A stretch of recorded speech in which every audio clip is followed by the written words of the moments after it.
پیارے دوستوں، تقریباً 5000 سال پرانی حضرت نوح علیہ السلام کی کشتی ترکی سے دریافت ہو چکی ہے۔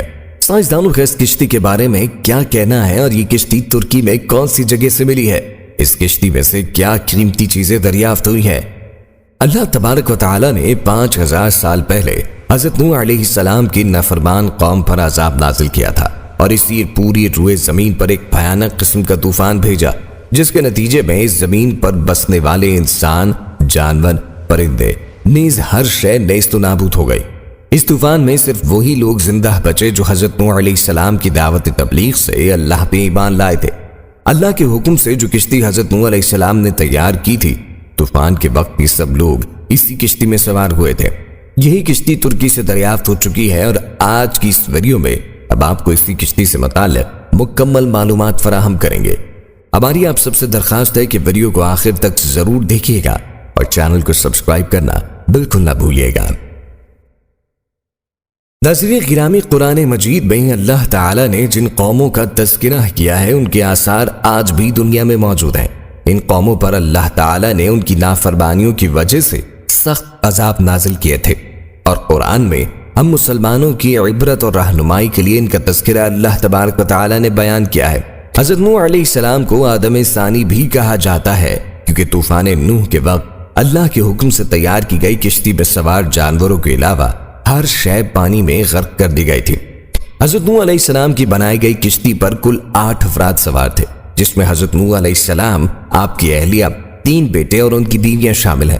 انسانوں کے علاوہ اس کشتی میں تمام مختلف اقسام کے جانوروں کی جوڑیاں بھی سوار تھیں۔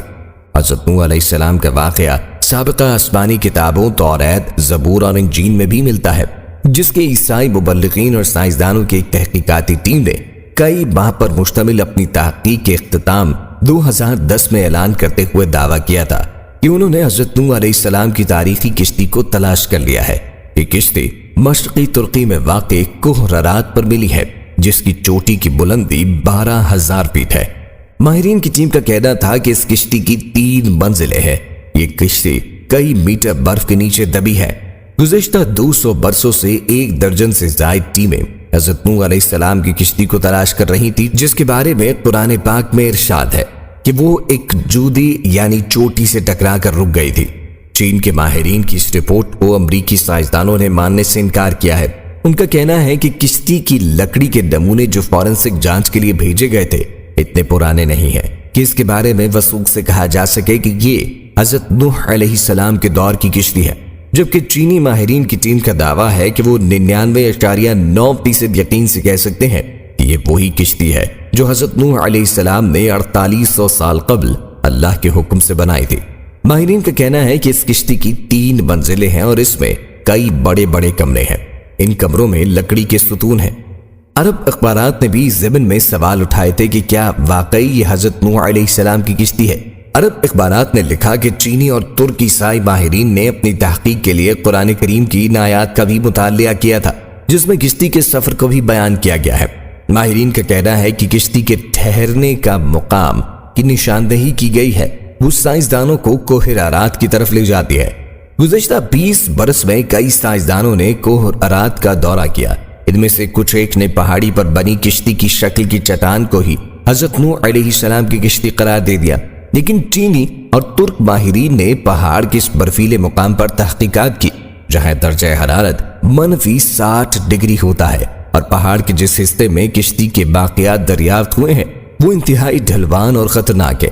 رپورٹ کے مطابق اس ٹیم نے 60 مختلف مقامات سے حضرت نوح علیہ السلام کی کشتی کا مشاہدہ کیا۔ یہ کشتی کئی جگہوں سے ٹوٹی ہے، تاہم مکمل تباہ اس لیے نہیں ہوئی کہ یہ برف کی دبی سطح میں دبی ہوئی ہے۔ کشتی ٹوٹی ہونے کی وجہ سے ماہرین اس کے اندر داخل ہو پائے۔ کشتی کا مطالعہ کرنے والے ایک چینی ماہر کا کہنا ہے کہ کشتی کا ہر کمرہ 5 میٹر اونچا ہے، جس میں کوئی بھی جانور آسانی سے سما سکتا تھا۔ چینی ماہرین نے ریڈیو کاربن ٹیکنالوجی سے کشتی کے ٹکڑوں کا مشاہدہ کیا اور دعویٰ کیا کہ یہ 4800 سال پرانی ہے۔ کشتی میں کئی صندوق بھی ملے ہیں، لیکن چینی ماہرین ان کو کھول نہ پائے۔ چینی ماہرین ایک مرتبہ پھر جدید آلات ایکس رے مشینوں کے ذریعے کوہ رارت کا تفصیلی دورہ کرنے والے ہیں، تاکہ تمام رازوں سے پردہ ہٹانے کے علاوہ امریکی سائنسدانوں کے سوالات کا جواب دے سکیں۔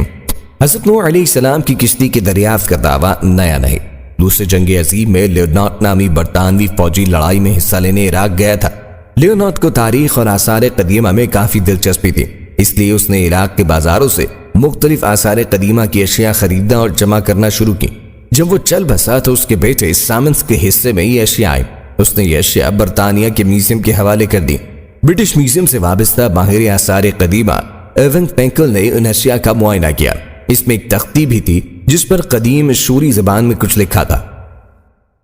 سخت مٹی سے بنی اس تختی پر لکھی عبارت کا جب انہوں نے ترجمہ کیا تو وہ حیران رہ گئے۔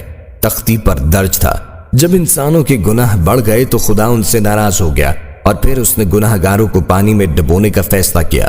تب فرشتوں نے وادی دجلہ اور فرات میں آباد ایک نیک انسان حضرت نوح علیہ السلام تک خدا کا یہ پیغام پہنچایا کہ وہ ایک کشتی تیار کریں اور اس میں نیک لوگوں کے علاوہ تمام جانداروں کا ایک ایک جوڑا بھی سوار کر لیں۔ اس تختی میں کشتی کو اتنا بڑا بنایا گیا ہے کہ وہ فٹ بال کے ایک اسٹیڈیم کے برابر تھی۔ باہرین نے اندازہ لگایا کہ یہ تختی 4000 برس پرانی ہے، یعنی حضرت عیسیٰ علیہ السلام سے 2000 برس پہلے کی ہے۔ اسی طرح طوفان نوح کا ایک اور ٹھوس ثبوت دنیا کے ہاتھ بہت پہلے ہی لگ چکا ہے۔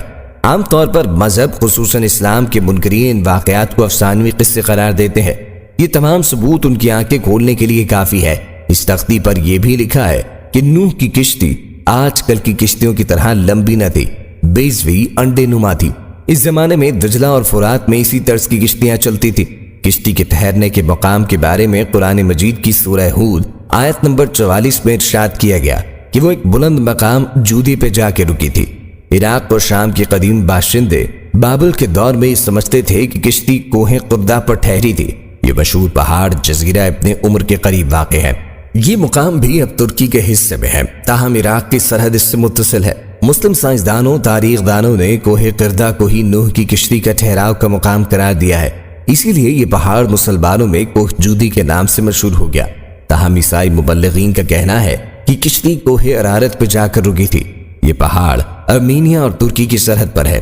ارمینیا میں 301 عیسوی میں ہی عیسائیت کو سرکاری مذہب قرار دیا گیا تھا، اس لیے کہا جاتا ہے کہ اس ملک کی اہمیت کو بڑھانے کے لیے کوہ ارارت کو نوح کی کشتی کا مقام قرار دیا گیا، اور اب سائنسدانوں اور ماہرین نے اس کشتی کو اسی مقام پر تلاش کرنے کا دعویٰ کیا ہے۔ کوہ جودی کوہ فردہ وادی دجلہ اور فرات کے قریب ہے، جبکہ کوہ ارارت اس وادی سے کئی 100 میل دور ہے، اسی لیے اس دعوے میں الجھن پائی جاتی ہے۔ حضرت نوح علیہ السلام کو آدم ثانی کے علاوہ شیخ الانبیاء کا بھی خطاب عطا ہوا ہے، کیونکہ وہ پہلے پیغمبر ہیں جو انسانیت کی طرف بھیجے گئے۔ قرآن پاک میں حضرت نوح علیہ السلام کا نام 73 مرتبہ آیا ہے۔ ان کی عمر 900 برس تھی۔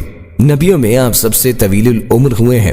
حضرت نوح علیہ السلام موجودہ عراق میں آباد ایک قوم کے پاس نبی بنا کر بھیجے گئے تھے۔ جب بہت واعظ اور نصیحت کے باوجود بھی قوم نے سرکشی نہ چھوڑی تو اللہ تعالیٰ سے آپ نے اپنی قوم کے لیے عذاب مانگا۔ اللہ نے آپ کو ایک کشتی بنانے کا حکم دیا۔ 2 سال کی مدت میں کشتی تیار ہوئی، جس کی لمبائی 300 گز اور چوڑائی 50 گز، اونچائی 30 گز تھی۔ جب عذاب آیا تو آسمان سے مسلسل بارش ہونے لگی اور زمین سے چشمے ابلنے لگے، ہر شے غرق ہو گئی۔ حضرت نوح علیہ السلام کی کشتی 6 ماہ 8 دن پانی پر تیرتی رہی اور 10 محرم الحرام کو کوہ جودی پر جا کر ٹھہر گئی۔ کئی دن تک پانی اترتا رہا اور اس کے بعد جب خشکی پیدا ہوئی تو حضرت نوح علیہ السلام نے خسران شہر بسایا اور ایک مسجد بنائی جس کا نام تمانین تھا۔ حضرت نوح علیہ السلام کے طوفان کے بعد صرف 60 برس زندہ رہے اور ان کا مزار آج بھی لبنان میں موجود ہے۔ ناظرین، اگر ویڈیو اچھی لگے تو اسے لائک کیجیے اور اپنے دوستوں کے ساتھ شیئر بھی کیجیے۔